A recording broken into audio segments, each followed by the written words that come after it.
So have you ever been curious about what perfect credit actually means? That's what I want to talk with you about today. And what are the 4 common denominators that people who have perfect credit all share in common? That's coming up on today's video.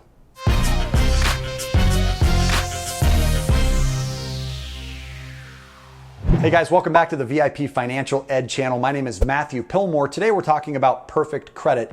And whenever we're talking about credit, we're referencing the most popular of credit scoring algorithms, that created by Fair Isaac, known as the Fico credit score. Now, according to Fair Isaac themselves, over 90% of the most popular financial institutions around the country rely on their algorithm to determine eligibility for products. And according to Fair Isaac themselves as well, 1 million people have achieved this 850 FICO credit score. The range is between 300 all the way up to an 850. With a 300, you probably shouldn't even step foot into a bank. With an 850, you can get almost anything you want in life. Now, I want to reassure everybody here that if you never achieve an 850, that's completely okay. The target credit score that you should be looking at achieving before anything else is a 760 and above. In fact, with anything less than a 700, it's rare that we're ever recommending somebody submit an application, with the exception of a few of the mortgage products that are out there today. Now, let's talk about 850s and what it takes to actually get there.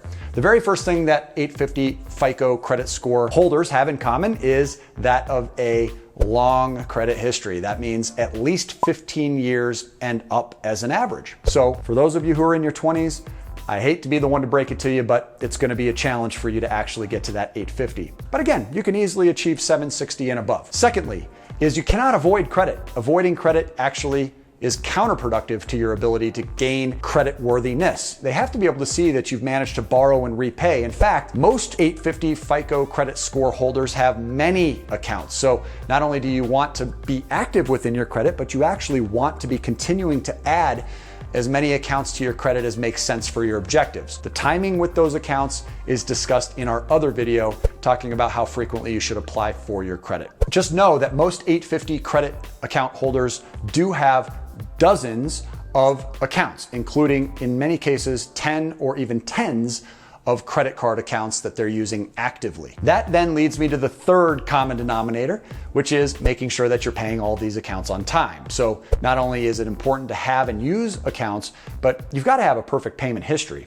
If you don't have a perfect payment history, it's impossible to have a perfect credit score. But again, the good news is that even less than perfect repayment histories, they're forgotten over time. That's the beauty of credit, is that everything is temporary. So even if you have struggled with paying on time every time in the past, after 7 years, those late payments will drop off of your credit, and even bankruptcies will fall off of your credit after 10 years. So you do have the ability to gain perfect credit scores even if you haven't had perfect credit before. And finally, you have to make sure that you utilize very little of what's available to you. Your low debt to available ratios is critical to making sure that your credit is strong, because it's valued at 30% of your credit score, which is just 5% less than paying your bills on time, which is worth 35% of your credit scores. So if you have high utilization rates compared to your limits, it's almost as bad as missing payments. Very important to keep those balances low, but you should also know that you don't have to pay those balances to zero to actually gain an 850 FICO credit score. In fact, you can have a small percentage, somewhere between 1 and as high as a maximum of 10% utilization, and still achieve an 850, but it becomes a little more difficult. So to give yourself the best chances possible, keep those balances paid in full each and every month. Pay before the statement closing deadline, so that the lowest balance possible is what's reporting to your credit report, versus that higher balance that you're using, which you may pay off to zero each and every month. However, because of the way that the reporting works, it may actually end up reporting even though it's paid to zero. So in order to counteract that pay before your statement closing deadline, to reduce those debt to available ratios, put all 4 of those ingredients together and you're well on your way to being one of those 1,850 FICO credit scores. I hope you enjoyed the video. We'll see you on the next one. Until then, make it a great day today and take care. Boo! Hey guys, God, I love scaring people. That's hilarious. You won't be scared long if you're Elizabeth Montoya, because I'm gonna make it up to you with a $25 Amazon gift card. You are this week's winner, my fair friend.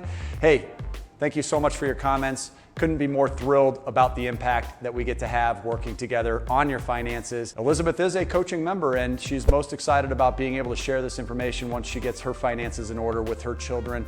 I think that's one of the coolest things somebody could do when they're learning from VIP, is to pass along the legacy of better financial management. So Elizabeth, congratulations on your victory here today. Make sure you go out there and do something fun with this $25. For the rest of you, if you're not yet a subscriber to the channel, make sure you subscribe and leave a comment below about today's video to become eligible for next week's giveaway. We'll see you then.